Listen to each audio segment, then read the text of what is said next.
que de 0 a 5 kilómetros por hora prendan estos tres proyectores de 5 a 10, estos otros tres. Pero para eso entonces yo tengo que buscar la forma de tener un circuito que me comience a generar un cierto voltaje y el máximo sería de 5 volts que me estaría generando en esta parte.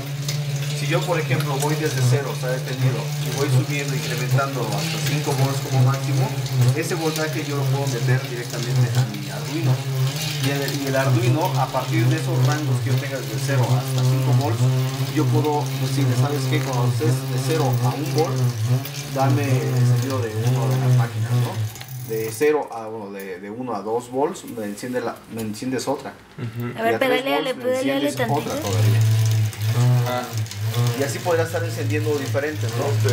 Volt con volt vas encendiendo. Pero sí habría que hacer un circuito que se detectara, ¿no? A partir del voltaje que está generando aquí, pues cada... ¿Y ese Arduino con tú dónde iría? O sea, iría entre cuál y cuál.